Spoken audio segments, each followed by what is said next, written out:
Hi and welcome to the Three Cups Full blog. I'm Sharanya Naidu. I'm a life coach, and at this blog we talk about how to live full of our three cups of love, acceptance, and respect. We also talk about our inner voice and how to allow the path of our soul to unfold before us, and we do that by listening to the steps that our inner voice gives us.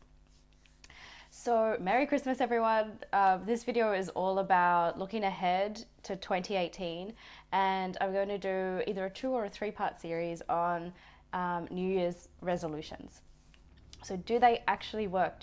Can they work? Can New Year's resolutions work? We all think about it at the beginning of a year. It's a fresh start, it's a new chapter, it's a next page in the book of our life, and we're thinking about all the things that didn't manifest in 2017 and how much we want them to in 2018, and our resolve and our conviction, and what we need to do to make that happen. So this video is all about setting resolutions or intentions, as I call them, that work. How do we set resolutions and intentions that work?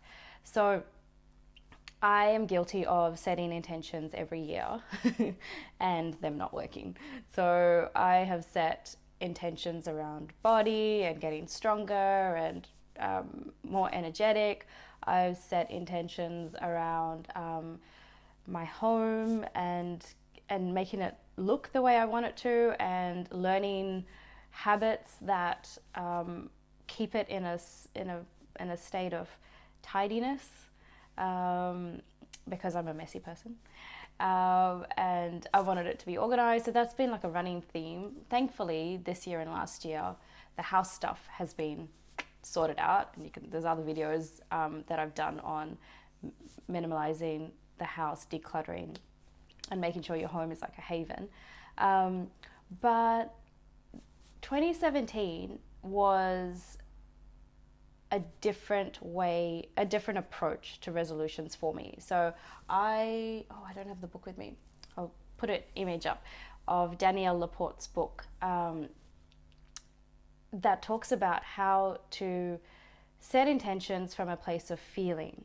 So in 2017, my happiness jar that I talked about a few videos ago has the words, where is it? Anyway, can't see it, but it's got the word rhythm, emboldenment, and delight written on this jar. And so 2017 was all about manifesting these three qualities within myself, and experiences in my life. So I wanted to feel like I'm inside the pulse of life, the heartbeat of the earth and of the universe, and consciousness that's trying to manifest through me. So rhythm was like a really juicy word for me. Emboldened was all about being brave and doing things that scared me and challenged me. And delight was, it's such a juicy word. It was all about cherishing and seeking and relishing the small, beautiful details in life.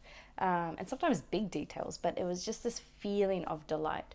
So 2017 was a year of being very clear about how I wanted to feel for the year. It's very different from the previous years where I've set intentions from the space of having stuff. So the way I see resolutions is you can create resolutions from 3 different places within yourself. You can either create resolutions about having stuff. So I want a new house, I want a new car, I want to go on holidays.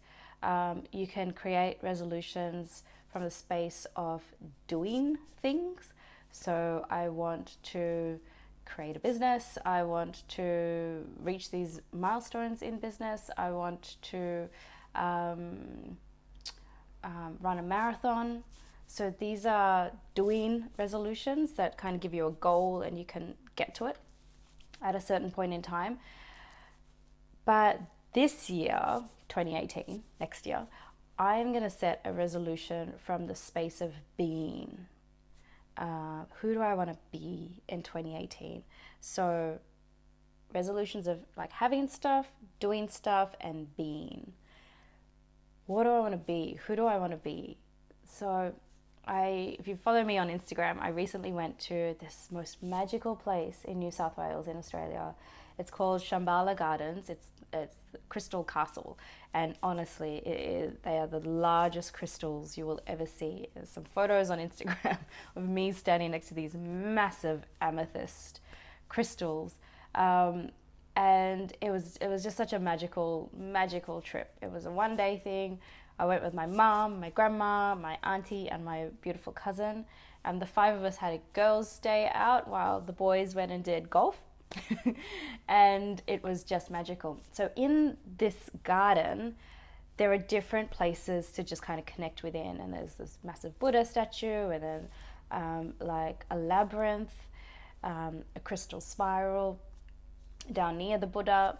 But the one that I really was blessed with was this massive crystal spiral that in the middle had a huge, I think it was a clear quartz chair. It was massive.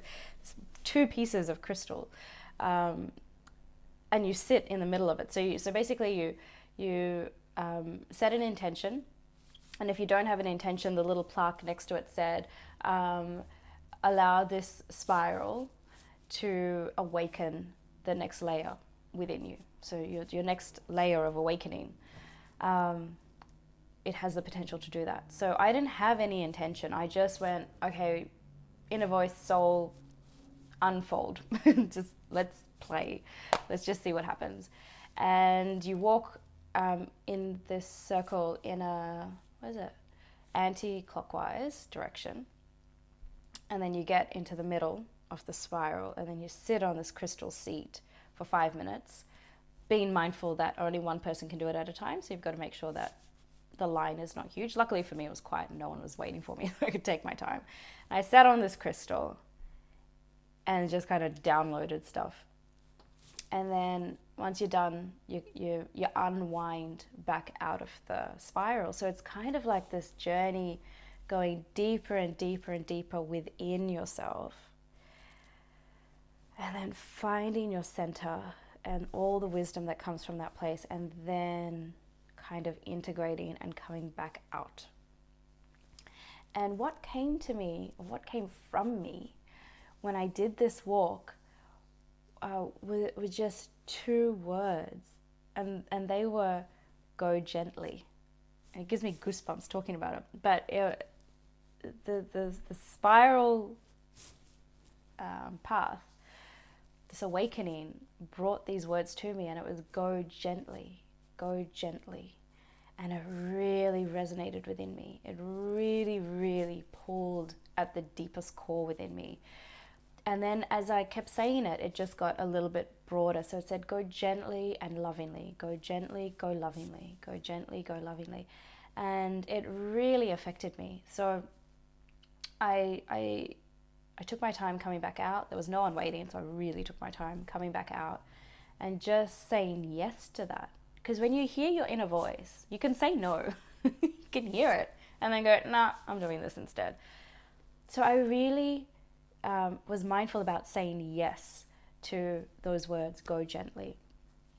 And I then went on for the rest of the day. I went about my day. And fast forward like about an hour, we're all having lunch on this beautiful deck overlooking the mountains and the valley and these massive crystal amethysts.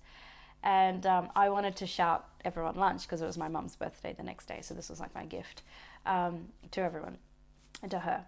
And she is a quality time person. So this was the best gift I could think of to give her, like time with family and a beautiful lunch and just a whole day in this crystal palace. And I realized that I forgot my wallet, like it was in the car.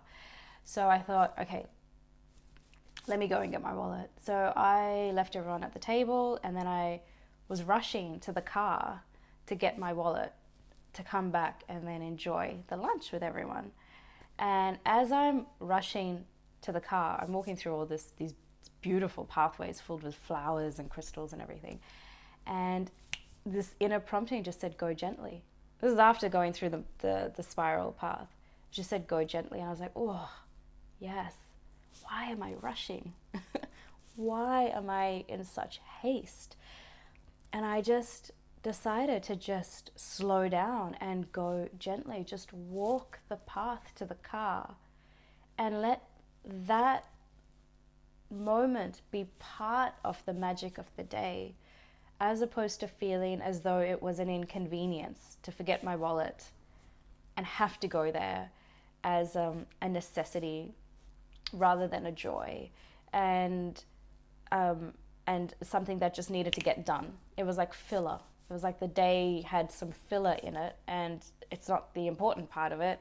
It's just stuff that I had to do. And the prompting to go gently brought me back to this place of presence of, look where you are. You're in a crystal castle with these windy parts, these beautiful trees, and oh, it was the forest. And I realized that going to the car and coming back with my wallet was just as beautiful a moment as being with my family and having lunch. And it's amazing, but during the day and ever since I went through that spiral maze, this inner prompting to go gently has been coming up. And so I've decided that that's the type of person I want to be in 2018, someone who goes gently.